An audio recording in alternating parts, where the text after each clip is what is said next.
Hey boys and girls, I am going to be reading chapter 7 of Winter According to Humphrey in a Spin. Holly is making a special present for the whole class, and she has two strange goldfish named Billy and Lily, and they live in a tank with a castle, I told Og when I was back in room 26 on Monday. Boing, boing, my friend twanged. Then the bell rang, and class began, so I didn't have time to tell him more. As usual, Mrs. Brisbane started the day with math. Then we had a spelling test. I would have gotten a 100% except for the word flurry. I think I had a piece of bedding stuck in my ear because I thought Mrs. Brisbane said furry. Still, it was my best spelling test of the year. When it was time for recess, Mrs. Brisbane said it was terribly cold outside, so my friends got to stay inside and decorate the room. They made paper snowflakes, yummy-looking candy canes, and all kinds of funny gingerbread people. Then everyone gathered in a circle to answer our homework question. What do you like best about the winter holidays? Thomas was first to shout out, "No school!" And the rest of my friends shouted, "Yes!" I didn't join in because school is my home. It's my favorite place. Unlike my classmates, I also didn't have any idea of where Og and I would be spending the holidays. Next, Mrs. Brisbane called on Tall Paul Green. "Presents," he answered, "and I get a present every night during Hanukkah." A lot of my classmates said, "Ooh." We light the menorah and add another candle every night for 8 nights, he added. "I like presents too," Daniel said. "Santa leaves them under our tree." "I like making presents for other people," Helpful Holly said. I certainly knew that was true. "And I help my grandma make cookies when we go to the farm," Holly continued. "I love to help my grandma. I'm making a special present for her." Mrs. Brisbane smiled and said, "I guess we all like presents." Rolling Rosie raised her hand next. "I like tamales," she said. "My mom and my grandmother, I call her mi abuela, and my aunt, Tia Luisa, make 100 tamales or more, and I help. I love tamales. Tell us more about how you make them," Mrs. Brisbane said. Rosie nodded. "We put all kinds of yummy things in the masa that's made from corn. Then we roll them up in corn husks and tie them so they can cook. Our whole house smells like tamales. The whole street smells like tamales." Just thinking of yummy things wrapped in corn had my whiskers wiggling. I'd love to stay at Rosie's house over the winter break. "Yum! I can almost taste them," Mrs. Brisbane said. Sophie's hand was waving wildly, so Mrs. Brisbane called on her next. "I get to set up the little nativity scene that goes under our tree. The people and the carved animals are tiny, so I have to be careful not to break anything, especially the baby in the manger. See, here's one of the wise men." Sophie pulled out a small carved figure of a man in robes riding a camel.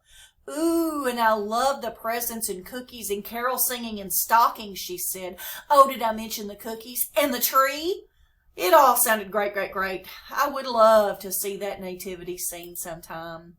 Stop talking, Sophie probably could have gone on for quite a while, but Mrs. Brisbane said it was Kelsey's turn to talk. "My mom and dad took me to see the Nutcracker last week," she said. "That's a ballet, and I love ballet." She held the program with a picture of a little girl dancing on her toes in front of a beautiful Christmas tree. Mrs. Brisbane asked her to share part of the story with us. "There's a little girl named Clara, and the dancer was actually a little girl," Kelsey explained. "At midnight on Christmas Eve, all the toys come alive, and then mice come in and they get in a big fight. And then there's dancing candy from around the world, and oh, it's hard to explain, but someday I hope I can dance in the Nutcracker." She explained it well enough for me to wish I could see the Nutcracker too. "We celebrate Christmas and Kwanzaa," Forgetful Phoebe said. "Kwanzaa starts on December 26th. Last year, Mom and Dad and I lit 7 candles. Each one represented something important. And we ate fruit and had lots of fun." "I like fruit, so I'd like Kwanzaa too. But this year, I'll just be talking to them on the phone," she added. "That's the only present I want."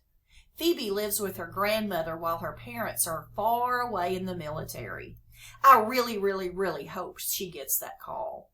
Of course, Phoebe, the holidays are all about family, Mrs. Brisbane said. That's what I like, Hurry Up Harry Ito said. Everyone comes to our house. I have 6 cousins. First we play board games, then we play ping pong and end up chasing each other all over the house. I've seen Harry play ping pong, but I'd like to see him with his cousins, all 6 of them. Slow down, Simon raised his hand. I like Hanukkah the way Paul G. does. I like the 8 days of presents. I like lighting the menorah, but my favorite part is spinning the dreidel. It sounded as if he said dreidel. Who would like something dull? Simon reached in his pocket and pulled out a small wooden top. So that was a dreidel. I'd heard about it last year when Simon's big sister Gail took me to their house for Hanukkah, but I'd been too far away to see what it looked like. He put it on the table in front of him and made it spin. I dashed up to the tippy top of my cage to get a better look. The dreidel had markings on each of the 4 sides. Those are letters from the Hebrew alphabet, Simon said. He explained that you spin the dreidel, and depending on what side it lands on when it stops, you either get money or give up money. But it's not real money, he told us. It's made of chocolate. I think chocolate money would taste a lot better than real human money. Simon let his friends try spinning the dreidel, and he even taught them a little song. Dreidel, dreidel, dreidel, everybody sang, and I squeaked along. I was hoping that maybe I'd get to go home with Simon for Hanukkah again. I like to go caroling, tell the truth, Thomas said next. We go door to door around the neighborhood singing songs. Then everybody comes to our house and we drink hot chocolate. My mom makes the best hot chocolate. This time I didn't think Thomas was exaggerating at all. Small Paul finally spoke up. He said he liked adding things to his elaborate train set to make it look like the holidays. I put a pine tree in the middle and decorated, he said, and I put candy canes in all the cars. I even put Santa's sleigh with his reindeer on the roof of one of the houses. If you want to see it, come on over, he said. Just call first. It sounded wonderful, but I'd had an unsqueakably scary experience on that train, so I didn't mind skipping that one. Mrs. Brisbane looked at the clock. It was almost lunchtime, and then she noticed just Joey. He was looking down at his feet again. How about you, Joey, she asked. There must be something you like about the holidays. Joey looked up. One year Dad and I made a regular snowman. Then we made a second snowman, but that one was standing on his head. That was hard to do, but it was fun. I guess you're hoping it snows this Christmas, Mrs. Brisbane said. Not really, Joey answered. Even if it snows, Dad might not get here this year. Oh dear, Mrs. Brisbane said. My tail twitched and my whiskers wiggled. I was sorry to hear that. I'm sorry, Joey. My mom and Dad won't be able to come to the Winter Wonderland show either, Phoebe said. But my grandmother will be there. Well, my mom will be here, Joey said. I was glad to hear some good news. I crossed all my toes, wishing that Joey's dad would get home for the holidays. I hoped Phoebe would be back with her family soon, and I wished with all my heart that it would snow for Joey. As I said, I don't particularly like snow. Mrs. Brisbane stood up, but then Holly said, What do you like about the holidays, Mrs. Brisbane? I think our teacher was surprised at first. She hadn't expected to be included. Thank you for asking, Holly, she said. I was a little sad because our son Jason and his new wife live too far away to get home this Christmas. But I just found out that my sister is coming to visit, and she's bringing my niece and her husband and their 2 young children. So I'll also have my great-niece Jenny and great-nephew Todd for the holidays. I'm looking forward to having a big family celebration. Early that evening when Og and I were alone, I looked out of my cage and noticed something sitting nearby. It was dark outside, but the street light lit up our table. Look, Og, it's Simon's dreidel, I squeaked. He must have left it here. Og splashed noisily in his tank. I thought about how Simon had spun the dreidel. Spinning is something I like a lot. I spin on my wheel to pass the time, and it makes me strong, strong, strong. And when I'm rolling across the floor in my hamster ball, it sometimes goes into a spin that makes my tummy do a flip-flop. I don't think he'd mind if I gave it a spin, do you? Asked my neighbor. Boing, Og agreed. So I opened the lock that doesn't lock and hurried over to the top. It was about the same size as I was, and I saw the sides were flat. I got up on my tippy toes and stood the dreidel up on its spinner. Here goes, I said, and I gave the top a spin.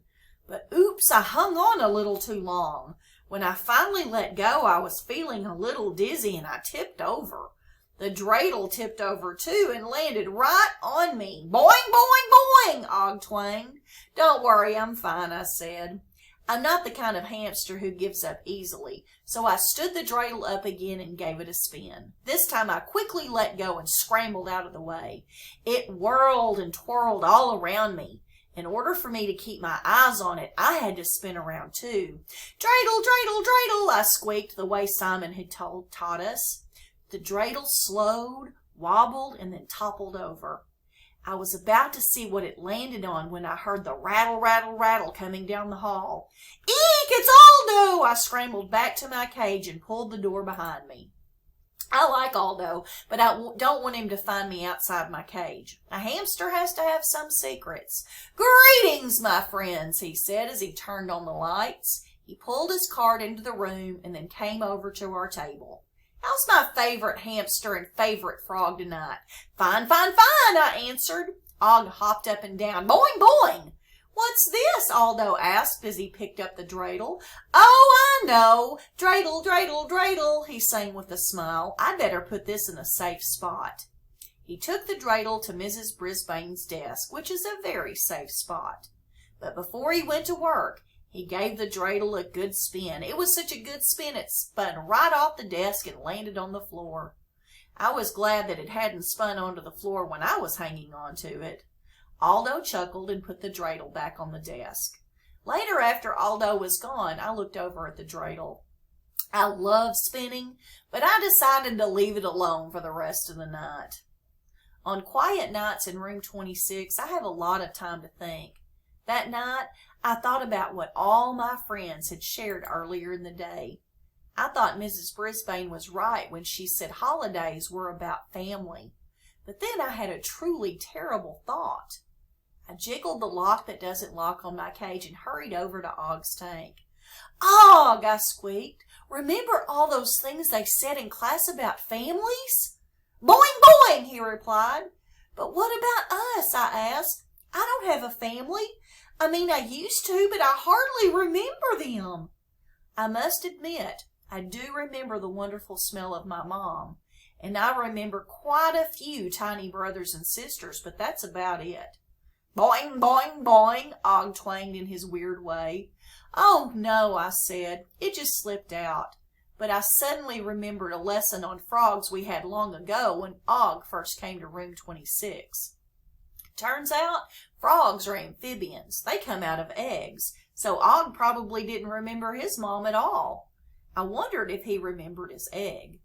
Not only that, frogs come out as little tadpoles. They aren't even frogs yet.